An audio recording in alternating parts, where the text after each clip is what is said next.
Support for this podcast and the following message come from Broadway in Fort Lauderdale. Rodgers and Hammerstein's The King and I, based on the 2015 Tony Award-winning production, is breathtaking and exquisite, says the New York Times. November 20th through December 2nd. Tickets at browardcenter.org.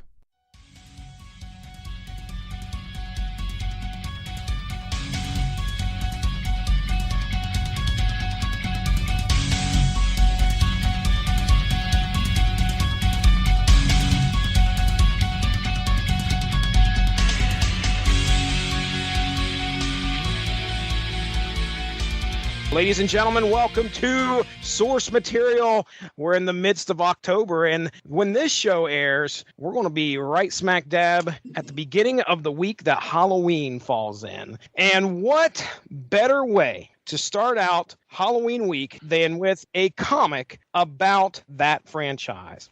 So we are talking Halloween Nightdance, which I think I saw came out in 2008, I believe. Let me pull up my notes here. Yeah, 2008, and it came out from Devil's Due Publishing, which is the first time I think we've had the chance to talk a Devil's Due Publishing book on here. I'm not here alone. By golly, I've got the lights turned on, and I got some friends with me. Who's making out of this podcast alive? I hope it's me. But I doubt it. I doubt it. Joining me here, the patriarch, Mark Radulich. Mark Radulich, welcome to the show here. You ready to talk some Michael Myers and some Halloween? Fuck yeah. That's a good answer. Then I said to myself, who do I know that's walked the neighborhoods, walked the streets of Marietta, dressed up as Michael Myers for at least 3 or 4 years, and I'm sure he'll know the exact amount. And right around Halloween, Justin Thomas shows up and he says, I'm going to scare all the little kiddies by doing my best job standing motionless and staring at you with a Michael Myers mask on. Justin Thomas, that's the longest introduction I've ever given somebody. Welcome to the show. Are you ready to talk Michael Myers? Is he your favorite Halloween icon, or I should say horror icon? Let's not say Halloween icon because that kind of pegs it in there. I kind of like Voorhees better, but Michael's, yeah, he's a out there second place. I mean, and then Freddy. All right. But seriously, Jesse, The 3 correct or 4? answer is Chucky. I was like 3 or 4 though, Jesse. Serious? We're talking 7 here. My gosh. My gosh. Well, okay. And then lo and behold, I reached out to Chris Armstrong. He has first off, he saw the schedule. He said he's in on Venom. And then not too long after that, just about a week or so ago, he said, when's Nightdance? I'm stoked. I want to talk some Michael Myers. Chris Armstrong, are you ready to talk some Halloween tonight? I'm ready to roll. Right. So here we go.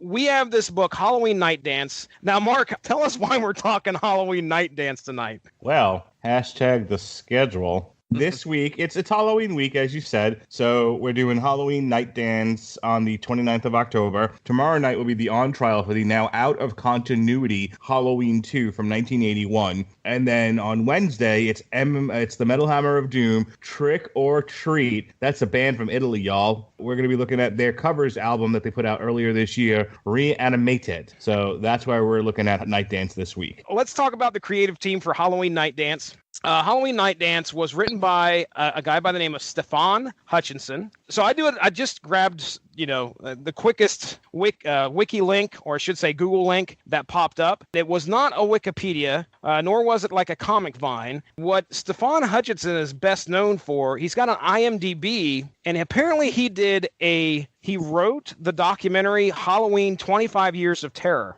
which I've never seen. But Justin, is that something you heard of? 25 Years of Terror? Yes, it's Halloween 25 Years of Terror. I think it's a documentary about the film series itself. Yeah, I have heard of that, yeah. Okay. Chris, have you seen it or heard of that? I may have seen it, but I don't remember. I might not have. It sounds kind of familiar. I've seen so many different horror docs over the years. I may have caught it, but I couldn't swear to that. Producer of Never Sleep Again, which I have seen that. Yeah, definitely. That was the documentary that I think it was on Netflix for a little while. You watched it with us. Okay. So, yeah, it was Nightmare on Elm Street, Never Sleep Again. So good stuff there. But anyway, that's what he's most known for. Then our illustrator is, I've heard of this name, guy by the name of Tim Seeley.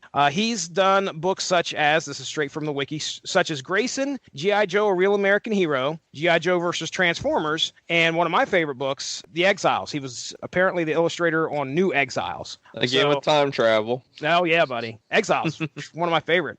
When you could throw superheroes into a quantum leap situation, you could just call me there. And then we have, Tim Seeley's also the co-creator of an Image comic called Hack Slash, which I've not seen. So don't know much anything about that. So let's go ahead real quick. We'll go around the table. We'll talk about what we know of this franchise, what we know of this character. And I'll go ahead and start with Mark Radulich.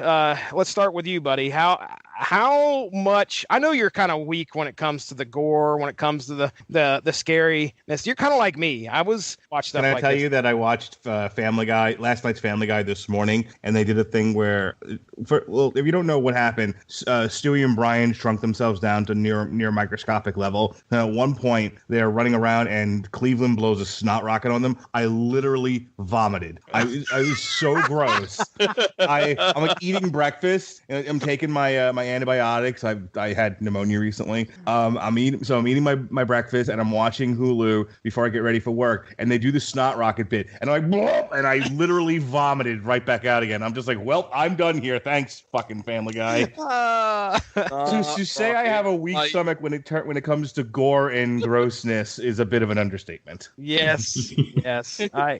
Have you ever sat down up until recently, because I know you had the chance to venture out to the theater and watch both the first one and I don't even want to get into continuity questions, but the most recent, have you ever watched any of them prior to that, prior to the fact that you had to in order to do a podcast? Okay, I'm going to look it up which one it was, but I have seen one Halloween movie prior to all this. It's the one with LL Cool J. I think that's H2O. Yeah. Okay, it's one of the worst movies I've ever seen. I mean, and I'm not even talking about like badly written or anything. I mean, this thing was edited together by a third grader. It's so, everything about production wise, craft wise, it was so badly put together and so stupid. Even somebody who doesn't like horror, I was laughing my ass off through this entire movie. I honestly thought at one point it was a parody. Oh wow. Well, I let me go ahead and jump in there. That was the actual one that I sought out and rented back in, what was that, 94, 95? No, it was 20 years, so it'd be 98. Rented it and watched it. Of course, I wasn't as critical of the filmmaking at the time. I was just like, okay, let's see this. And I was getting, I'm 20 years old at that point in time. I feel like I can handle this stuff. I should be able to. And I didn't think it was horrible. But that's the only one that I can ever remember actually feeling like, I'll watch it. I'll give it a chance. But you're right. It's not terrible. It's a hot piece of garbage. It's like take a student film and then beat it with your penis. That's how bad it is. Okay. Was it nightlight worthy, Jesse? Did you have to? Oh no, I did not need my nightlight on for that one. I was okay. Perfectly fine. That was not Mothman prophecies for me. So okay, then Justin Thomas, let's flip it over to you, sir. How about you? When was the first time you watched Halloween? Because I know you've seen them all. What was the first one you ever saw? It was the first Halloween movie ever. I mean, the very first movie. I'm gonna say I was 10. Man. I couldn't have handled it when I was 10, dude. There's no way. And I Perfect age. I actually laughed through it, man. Doesn't surprise me. Does not surprise me. So did that make you a fan when you watched that first one? Were you like, okay, I got to see if there's more of these out there or what? Oh, yeah, definitely. I mean, it from there, and of course, then I had to follow up by 2, and then I had to follow up by that other one that's, supposedly number 3, but, how that goes. I mean, I didn't want to acknowledge that it even exists. Most of my knowledge for the Halloween movies honestly comes from the Angry Video Game Nerd or Cinemasker, where he broke down the Halloween movies, the continuity, and kind of did a small review on each one. So I kind of know what happens. So Season of the Witch, is that 3? Yes. He's not even in it. Sean and I did a on trial for Season of the Witch. That's an end. That was meant to be the beginning of an anthology series series of Halloweens, where essentially every subsequent Halloween would essentially just be a new horror movie under the banner of Halloween. And on this Halloween, something bad happens. And on that Halloween, something bad happens. But Halloween 3 was such a pile of trash, they abandoned that idea and went, well, let's get back to Michael Myers killing people. Yeah. It would have been fine had they just stuck with just calling it Season of the Witch. Correct. I mean, it wasn't a horrible movie. I mean, but just to put Halloween on it, no, that didn't work. Chris Armstrong, lay it on us, man. What's your first experience with the franchise? And the first I can remember watching any Halloween stuff was sneaking around when my parents were in bed, catching bits and pieces of it on HBO. I remember scenes here and there. I was probably not even 10 years old yet. But the first time I actually sat down and watched it from start to finish, I was probably like 17 or 18. It was around the time H2O came out. I wanted to watch all of the previous Michael Myers movies. I did skip the third one because I knew he wasn't in it. Now, you're a big Carpenter fan, correct? Yeah, big time. Okay. All right. So would you say that this was your first exposure to Carpenter, or was there movies prior to this? Big Trouble in Little China was one that me and my family watched a lot when I was a kid, which at the time I didn't know who John Carpenter was. I just liked the movie. And then, years later, In the Mouth of Madness was a movie I watched over and over as a teenager. I didn't know who he was. But as I got older and got more into film and recognizing who was making these things, I kept seeing, oh, he did this. I love all these movies. Yeah. The Thing, man. The Thing. It's all his best, I think. I don't. Oh, man. You'll get some argument here and there. A lot of people like Halloween the best. Well, yeah, as a matter of fact, boy, it's a tough one. If you're going to tell me Big Trouble in Little China versus The Thing, I really liked Big Trouble in Little China. That was probably one of my first movies as a kid that was kind of scary and kind of funny at the same time. And it almost. Have you seen The Thing? Have I seen The Thing? Yeah, with Kurt Russell? I have, yes. I was going to say, have you seen it? I've seen it. It's good. I'm definitely not. It's intense. A lot of people look at They Live as his best as well. Which I like, but it's not. Well, I have to say, I'm looking through the filmography of John Carpenter, and there's probably like two on here that I can say that I've seen and really liked. Obviously, the first one is Big Trouble in Little China, and the other one is Escape from L.A. You've seen They Live? Yeah, that's good too. Mark, have you seen They Live? No. With Roddy Piper? I'm all out of bubblegum? I'm aware of it, but oh wow, okay, all right. Well, wrestling reference, Mark. I figured. Well, shit. Again, I'm aware of it. I just yeah. All right. I believe that was Roddy's line too. I think he came up with that. It was he off the cuff. Roddy Piper, wordsmith. And now we know Michael Myers, at least I know him as a psychotic killer with a knife, and he goes around wearing a mask and killing people on Halloween. Other than that, I don't know much about this guy. Can you do me a favor? Other than that, he's a pretty cool fruit, really knows where his towel's at. Tell me what Michael Myers' deal is. Why is he like this? Well, that depends on what continuity you're talking about, because now there are at least three. Let me get my bloody snot rag. Okay, but go. We stick with just Carpenter's original vision is he's just a kid that snaps and murders his sister when he's 6 years old. And when he gets 21, he escapes from a mental institution and starts murdering people again. There's not really any explanation for why he does it. He is just, he has Dr. Loomis is his psychiatrist or psychologist, whatever.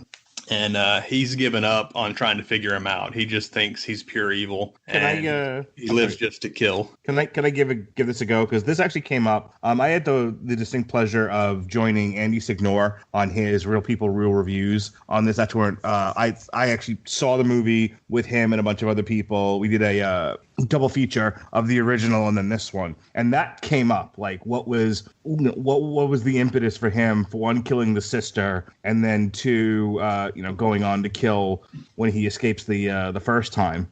If you throw out all the movies post the first one and you look at just the new one and the 1978 original, there is a bit of a pattern. He kills the sister after she's had sex. That's kind of where, if you look at like Scream and some of those movies, they talk about the tropes in horror movies. It's always the whores that get stabbed, right? And so he's reacting to her like she was babysitting him, and instead of paying attention to him, she's having sex with the boyfriend, and is where I would agree with Chris. Obviously, he snaps and kills her. When he comes back, he's specifically targeting this group of teenagers that are presently babysitting. You have the one gal who's babysitting the little girl, and then you have Jamie Lee Curtis who's babysitting the boy, and he's specifically targeting them, and then whoever happens to be within arm's reach while he's trying to get that accomplished. They specifically refer to that group of murders as the babysitter murders or the babysitter killer. That's the best explanation I can offer for his modus operandi. He also is marked with the Curse of Thorn. Oh, now are we jumping into stuff that people don't like to talk about there, like they don't want to associate with it? Is that Season of the Witch stuff, or what's going on there? That's not Season of the Witch, but part 6. Yeah, that's part 6. Okay. And it kind of bleeds over into H2O because her son turned 17, and that's when Michael Myers came after her, was when she turned 17. And that's when Judith was killed, was when she was 17. So that's what they try to tie that all together with. Is he called the Shape at all through the franchise? Over and over, the Shape. Was that just the name that they were calling the guy that was wearing the mask, or any idea? I don't recall them calling him the Shape. I remember them calling him the Boogeyman. Okay. I do remember that. Chris, any insight on to why he's called the Shape, or why I keep hearing the Shape over and over? Well, he's credited as the Shape in the end credits of the first and probably all the movies. Okay. The only time I can remember him being referenced as the Shape is in the new movie. There's a line where Jamie Lee Curtis kind of uses that word. But I don't even think she says the Shape. I don't know. I actually tried to figure that out a while back, and I couldn't find any references from Carpenter or anybody that worked on the first movie for why they call him that. Yeah, I was going to say, it seems like, if you're going to credit him at the end, you'd credit him as Michael Myers, but maybe I guess you can't do that because... I guess they wanted to make him less human. Okay, all right. I just want to throw something out there before I forget this. You guys remember Halloween 2 in the beginning? You're asking. It re-shows what happened at the end of Halloween 1. Right. And so it shows him being shot, and Loomis is like, I shot him 6 times, but clearly it's 7 times when you actually he missed once. When you actually watch it, and plus when he's falling over the edge, it looks like he's up higher than the actual railing when he falls off of it.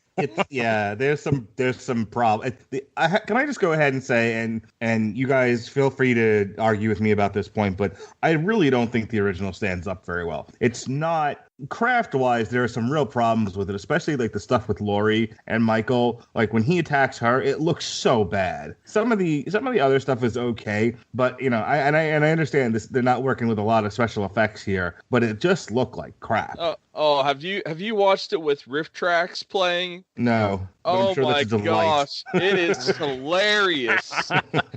If you get a chance to, definitely watch it with riff tracks. Okay. I've watched it like a few times actually that way, and it's great. Mark, where would you put, out of all the ones that you've seen so far, where would you put the first one then? If you're ranking. I've seen the new one, the first one, and Halloween 3, and H2O. Okay, well, you've seen more than I have. Where are you putting it? There's a third one. Well, we don't talk about that, all right?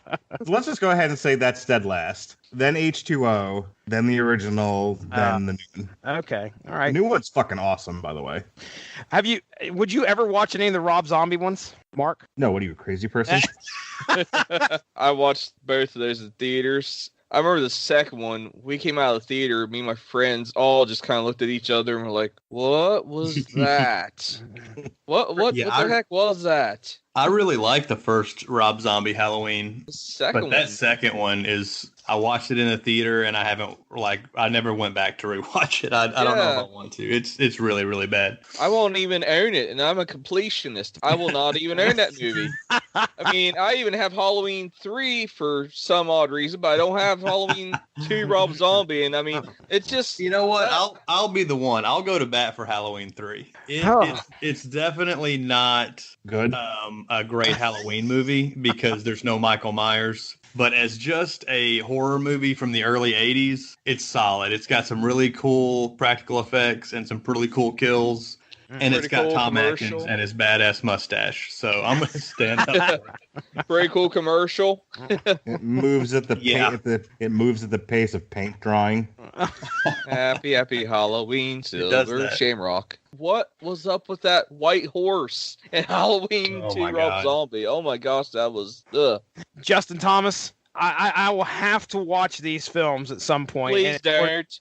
Please do not watch that. It will confuse you beyond all belief. Okay. It's pointless gore. Mike Myers just looks like a big fuzzy hillbilly. I mean, his beard, he's got this huge beard bursting out the bottom of his mask. Can I ask a question? At any point during this Halloween movie with Rob Zombie, was he fucking in a UFO? Knew it was coming. I knew that was coming. I sincerely doubt it. I hope not. It was probably on the cutting room floor. You want to explain that one to your guests, by the way? Oh, yeah. No? If you guys have listened to the new Rob Zombie album, you'll get it. How about that? I won't be doing that. I think the only thing I liked about the Rob Zombie movies was the fact that Danielle Harris was in the movies. Cool. Danielle Harris, yeah, she was his niece from 4 and 5. Okay, all right, I'm steering it back. I'm taking control. Here we go. All right, so we're going to be talking about the book. Now, this is I'm going to do a very quick synopsis here, and then we'll talk about what we liked, what we didn't like, if there was anything, and then we'll give our final thoughts and all that good jazz. So, all right, summary for Halloween Nightdance in Russellville, Illinois. Stop. All right, now I already got my first question because oh, jeez. I'm taking control of this, steering it back. Here we go. Russellville, Illinois. Has that ever shown up in any Halloween franchise? Does it have any significance whatsoever? No. Okay. All right. That's the answer I was looking for. In Russellville, Illinois, a young girl by the name of Lisa is haunted by a traumatic experience she had babysitting a young boy years prior.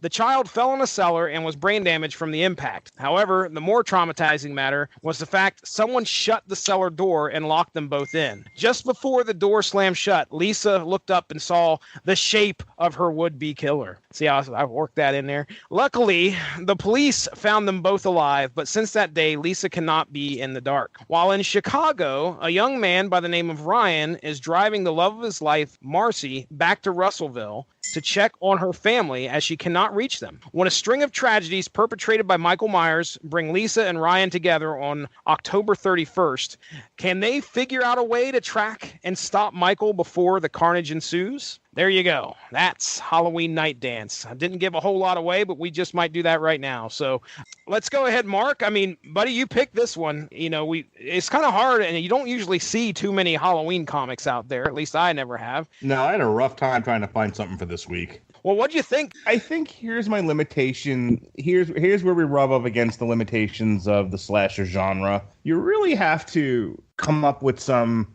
either interesting kills, have to find a new take on the subject matter to really make it stand out. Otherwise, it's just more of the same. A monster, running through a place, killing people. Here's the thing. My hope for Nightdance was that it was going to be something maybe psychological, something particularly spooky, something that was giving me the chills. It was just more of Mike Myers doing what Mike Myers do, Well, there was nothing to it than that. Let me add this caveat, though. The heroine being buried alive freaked me the fuck out. Okay, that I'll give it that. It was like that lasting image of her being buried alive. But then all I can think about is Kill Bill, and and the whole short punch thing, and she finally bursts out of the grave like the fucking Undertaker. Everybody drink. And so that was creepy. Like who would want to, like, you get knocked out and you wake up, you're fucking naked in a coffin and you're like, oh God, not only am I dead, but I'm gonna die in a horribly painful way. Like, okay, that sucked. But everything leading up to that, I was like, meh, this is more of the same. Wow. Well, I definitely took it a little bit differently. I want to say that I think that if they would have done anything really straying far from the norm, would not have felt genuine to me. Even though I've not seen too many of these movies, I know that the basics of Michael Myers. I know that it's, he's pretty much just a silent killer. there were definitely elements in this book that made me go, okay, that is something that could be, it felt like something that could have been translated on screen so easily. And I'll tell you, that I agree with. Okay, one of my favorite moments, the first like kind of spooky, scary moment in this book for me was when Marcy, Ryan's girlfriend, they get out of the car after hitting that girl.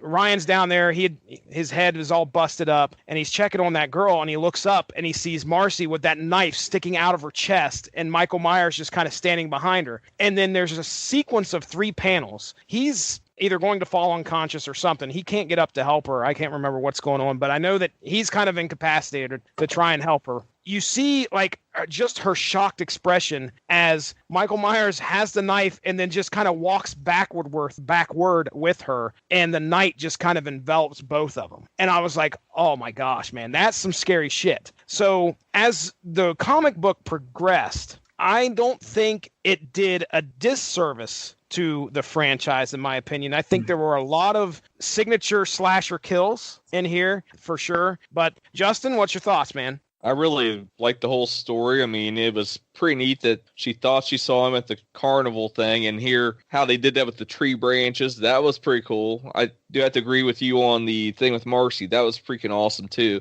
I actually like the part where it shows just Lisa by herself, and then you just see him slowly appearing out of the shadows, just that white mask. Yeah, buddy. That is reminiscent to the first Halloween, actually. Okay. With Laurie. That's the same exact thing that happened with her. You just see that white mask slowly appear out of the shadows. But I will say the one thing that was totally out of character with him was Marcy. He hollowed out her head and put a candle in it like a jack-o'-lantern. I thought that was the coolest kill. I was like, oh my gosh. Yes, admittedly, that was pretty cool. That's out of character for him. I mean, okay. He never mutilated anybody to that extent, no. Okay. That's Rob Zombie stuff. He's a really uncreative serial killer. I mean, like Freddy Krueger, that's more his thing. He's just like, hey, like I've horrendously murdered somebody. Let me crack wise about it. I'll push back a little on that. Okay. Because I saw some of the images from the new one. Has everybody seen the new Halloween? I know, Jesse, you haven't seen it. No, I haven't. Yeah, no. Okay, well, I won't delve into spoilers for it then. But when I saw some of the images coming out, some of the gory stuff, I thought that doesn't seem like Myers to me. That seems more like, Freddy or Jason. Going back to the original Halloween, he was really theatrical. He set up the dead bodies for Laurie to find. You know what? You're right. You're right. I take that back. He was fairly elaborate. Seems to be something Michael, at least in the original movie, is into. He likes to fuck with people. Mm-hmm. But yeah, to the point that he hauled out the girl's head, though, that was a bit. Yeah, I understand. Yeah, that was a bit excessive. And he took her teeth out too, and widened her jaw. I mean, in defense of him, he has been locked away for a very long time. He probably got very crafty. He practiced plenty. Arts and crafts, huh? Wait till I get a hold of some girl. He learned that in arts and crafts, huh? I'm sure he's made a few, noodle faces, tambourine with noodles, that sort of thing. And I think my favorite kill was, man, I'm sorry to hear that that's not, like the killer himself, because I thought that was actually my favorite one, where he made her look like a jack-o'-lantern. Not only that, but it's when Ryan finds her. He's looking for her this whole book, and then when they come up in the house, think she was still going to be alive. Yeah, I was like, man, you just saw a knife sticking out of her chest. There's a bit of an issue there. Chris, give us your thoughts here, man. What was your favorite moment of the book? Any criticisms? What's your thoughts? Yeah, I'm going to stick with you on the favorite moment being that first kill, and he kind of fades away into the night. I thought that was really cool. I'm not a big fan of the book in general. I'm always kind of like that with any film or television property that gets translated into comics. I almost never like them. And that's just kind of me, I guess. I don't know what it is about it. Maybe trying to translate that stuff into sequential art, it just doesn't have the same appeal to me when I've already seen it in action. We don't have a score to listen to. You know, we don't have the soundtrack to listen to while we're reading the comic, which I'm sure would be just it'd probably kick some ass if we had the Halloween score while we were on reading it. For sure. Yeah, it'd be like right as soon as one of those kills get ready to happen. And yeah, having Myers in a storyline that doesn't involve Laurie or anybody, like, originally he wasn't supposed to be Laurie's brother, but once they introduced that, every film, you know, maximized that. Yeah, that has since been retconned, by the way. And somebody in his family. And so having him just attacking random... I was going to say, that has since been retconned. Right. But just having him attack random characters that I've never heard of or know much about, it just didn't do a whole lot for me. It wasn't bad, but... I think that's a really awesome point that, again, if you know, and it's something that Robert and I talk about all the time on Damn You Hollywood. And I meant to mention this before. If you don't have somebody to root for in the horror films, you run into like a Reggie the Reckless situation where you almost would prefer the monster kill everybody. They're this stupid, and that's what happens in a lot of horror movies. Is the characters written as like vapid and retarded, and you're just like you're there. It becomes kill porn. It becomes slaughter porn where you're just waiting for the monster to franchises built on it. Right. You're waiting for the monster to dismember people, and then it becomes about the gore more than anything else. I think one of the failures of this comic is they tried to get you to know these characters somewhat, but I didn't. I'm with Chris. I didn't feel a tremendous amount of attachment to them. So when they're being dismembered, I don't really care once you pass the shock value. The first book kind of threw me off too. They were jumping around with like 3 or 4 different characters, and it's like, okay, how these characters all connected and how they tie in with Michael Myers. That's what threw me off. Yeah, at times I was having trouble figuring out who was supposed to be doing the narration. Mark Radulich, would you agree that this is probably the most boobs and crotch that we've got on the Source Material podcast? Yes, this wasn't nearly as boobalicious as or tiddlylicious, as we say, as Zatanna, but it was up there. A lot more boobs and crotches than Last Unicorn and Cups and Crotches put together. Oh my gosh, Cups and Crotches. Jeez Louise. Callback. Transformers the movie. Last Unicorner too. Yes, sir. So, okay. All right, well, let's just... I just want to ask Chris one thing. Okay. All right. Favorite kill in the franchise? Huh. Man, you're putting me on the spot. If it was Friday the 13th, I'd have an answer right away. Mine always has to be with something funny happening with the scene. That's what my thing is usually. Yeah. I'm not a huge fan of any of the Halloween movies really outside of the first one and... sorry, Mark, H2O, and the first zombie movie. The others I could kind of take or leave. Although Part 6 might have my favorite kill in a Halloween movie now that I'm thinking about it, which is if you watch the theatrical cut, it's not in the producer's cut, when the dad gets his head blown up as he's being electrocuted. Which doesn't even make sense. Like, that would never even happen, but I'm just going to explode this guy's head. And that was pretty cool.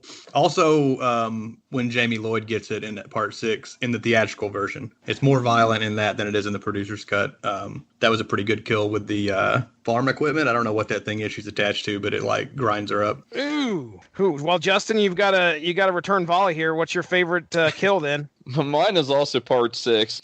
It's actually what's left over after this person gets killed. You have pretty much Tommy Doyle saying Michael's back, and everybody's trying to ignore it, like, oh, he's dead. And next thing you know, they're at this little scene with everybody's happy and in the park, and there's a little girl dancing underneath a tree. She goes, Mommy, it's raining red, and it's warm. Oh, and next thing you know, body drops down right out of the tree. Jeez.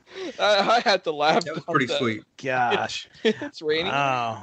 I will throw one more thing in, which isn't really specifically about this book, but about Tim Seeley. When I saw his name in the credits, I kind of got excited. Although although I don't think his art is that great in this. But like you said earlier, he did Hack Slash for, I guess, Image and a few other publishers, I think, put it out. Has anybody read any of that? I never have. No, I've not read any Hack Slash. Yeah, I've read some of his Marvel books, and as a writer, he's not bad. I believe the plot of Hack Slash is basically a final girl who escapes, and then like her mission is to murder analogs of like Michael Myers, Jason Voorhees, characters like that, movie maniac. Ooh, and neat. I thought, oh, that's a really good choice, to have him do this. But final product, I wasn't that. You wasn't impressed? Well, but I mean, it's not terrible. I'm not trying to shit on it. I just wasn't really a huge fan. I think he had a bit of a chore in front of him to where he had to take a movie property and turn it into a comic, get that suspenseful thriller,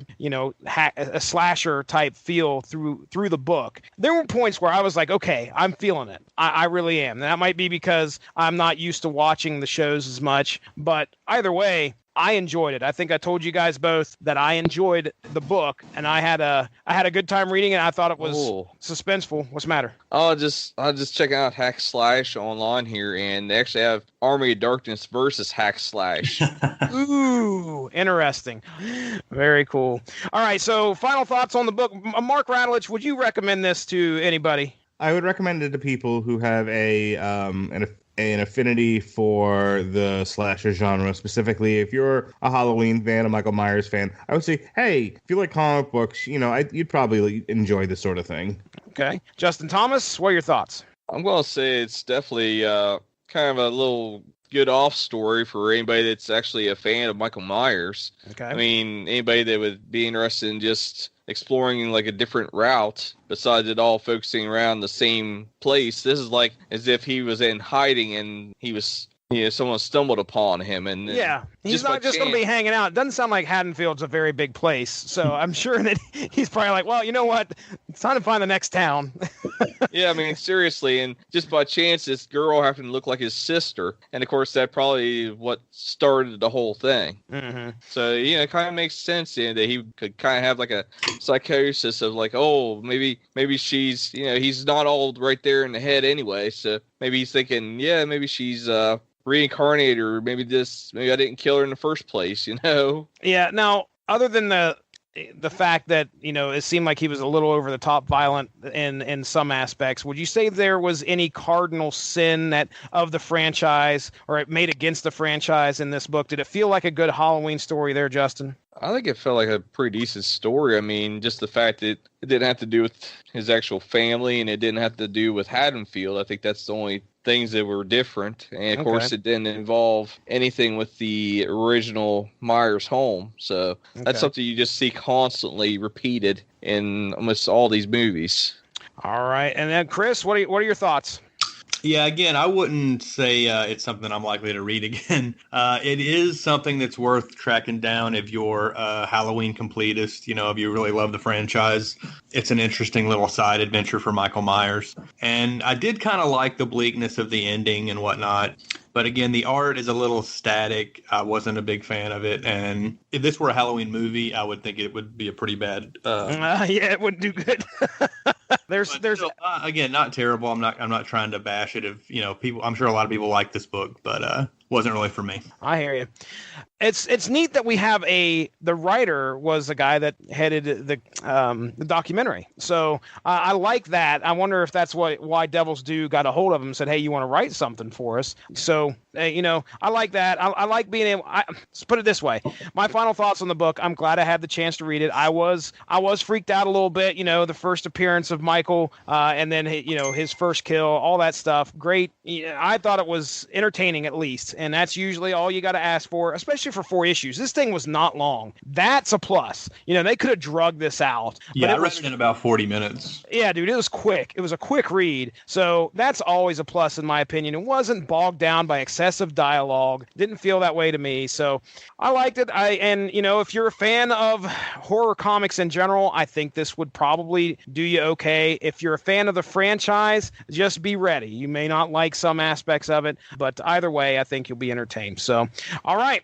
Well, that brings our discussion of Halloween Night Dance to a close. Let's get out of here. Let's do the plugs. Let's go ahead and Mark, we're going to let you go first here. What do we have coming up on the Rattlich in Broadcasting Network? This coming week, Sunday, whenever. Okay, November 1st, Justin Thomas pitched me an idea. Now he has to actually do it, along with myself and Jesse Starcher and Ronnie Adams and whoever else is going to be along. We're going to be doing a commentary for Space Invaders. And why are we doing this, Justin Thomas? Because it is actually the anniversary of the infamous broadcast of War of the Worlds. That's right, Justin. So that was very, very radio personality of you.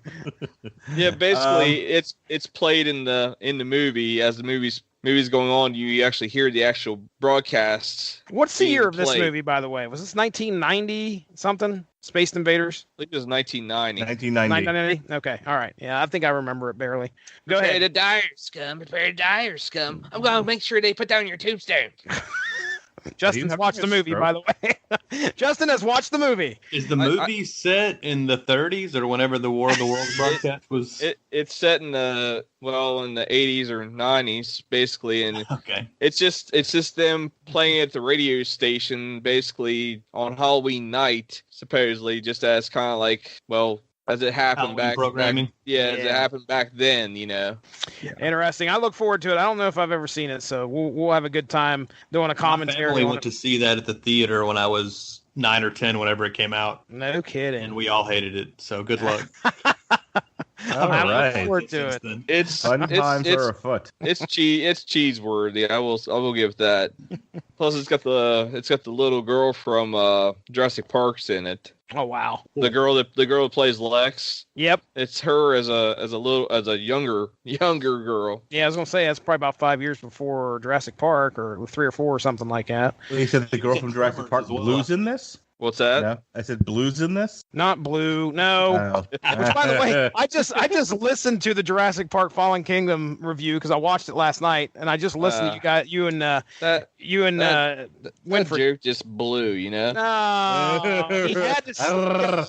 We made it through 90% of this podcast, and you did not do a pun that bad. I like Halloween too much to pun it. Oh, very good. All right, go ahead, Mark Rattlich. Ronnie Adams here to drive crazy with that sort of thing. Good old human shield. All right. Waiter, you said you listened to the Fallen Kingdom review. What'd you think? I enjoyed it. I always enjoy hearing you and Winfrey go at it every once in a while. It was rather civil this time, though, because I think you did not like it. No boob stabbing happened. So yeah, no one got stabbed in the boob. Anywho, so yeah, last week on the Rattlich Broadcasting Network, we had source material was just myself and Jesse, and no gag reel. It was very disappointing. Oh yeah, it was sad because we mostly stayed on point, and I didn't go into a whole thing. I think you were just about under the throes of pneumonia too, so I think that was happening. Yeah, that might have been. I was like, I couldn't breathe. It makes for makes for a dull night for me. Anyway, so we did source material, Daredevil, Born Again, and then myself and Robert Winfrey reviewed the new Halloween. What did we think of it? You'll have to listen to the podcast that was already recorded. And then myself and Jesse Starcher, we reviewed Burn the Priest, Legion XX or Legion 20. What do we think of it? You'll have to listen to the podcast to find out because it's already been recorded. And then we did get the gag of what's happening here. I see it. Okay, just a second. Thanks, Mark. And then then Robert and Winfrey and I did a TV party tonight for Daredevil Season 3. Chris, what did we think of the new Daredevil Season 3? I don't know, but it's already been recorded. Thank you. All right, this week, tomorrow, there's an on trial for Halloween 2. Again, the boys from Italy just want to have fun. It's Trick or Treat reanimated on Halloween. And then, as we said before, Justin Thomas and the Gang of Thousands will be joining us for a commentary of Space Invaders. If you're looking for more, as Abba once said, content from the Rattlich Broadcasting Network, we've got Deadpool, Dracula's Gauntlet, Ozark Season 2, Power Glove Continue, The Rise and Fall of Bill Cosby, Venom, Lethal Protector, the Damn You Hollywood review of the new Venom piece of trash movie. Not a fan. You're not a fan, I could tell. We had a review for the new Mystic Prophecy, Hannibal Season 2 with myself and Robert Winfrey. We had a source material for Batman Haunted Night, Devil Driver, Copperhead Road, motherfuckers, Devil Driver, Outlaws Till the End. And that's everything in the month of October that's fit to print. Very good. Justin Thomas. You can find me everywhere. I'm a big gamer. You can find me on Steam. You can find me on the PlayStation Network. And you can find me on Xbox Live. Basically, just look for Spectre 13. It's SPEKTR 13. Except for Xbox Live, where I'm actually Arctic Lightning. Long story. Let's not go there. But anyways, pretty much just look for me under my name for Facebook. And as far as everything else goes, just look for Spectre 13 and that approving Deadpool pick. That big thumbs up right there. I mean, that's definitely how you know it's me. All right, very good. Chris Armstrong, plug away, sir. If you got anything to plug, go for it. Nah, I don't got shit going on. He has nothing. You can follow me on Twitter at BrodyMan34. I mostly just, tweet at what movie I'm watching at the time. Okay. And you're a basketball fan as well, right? Because I catch... Sure, yeah. All right. That's what pretty much takes up all my time whenever the NBA season is going. I watch like 8 or 10 games a week. All right, very good. All right, well, this has been our coverage of Halloween Nightdance right here on Source Material. Yeah, ladies and gentlemen, go give the Rattleage In Broadcasting Network Facebook page a like to stay up on top of all the great podcasts that we have to offer. I'll throw in the canned plugs here at the end, but I look forward to entertaining you all next week. Have a good one. Bye-bye. Thank you all for joining us. Make sure to give that Rattleage In Broadcasting Facebook page a like to stay up on top of all the great podcasts we have to offer. We are at home on Spreaker, but you can also find us on iTunes, Stitcher, TuneIn Radio, and recently we have hit the air on Spotify. Find your favorite podcast platform and type in RADULICH to subscribe for some great content. If you enjoyed this show, please feel free to share and spread the word. And as always, we appreciate any feedback and look forward to entertaining you again soon.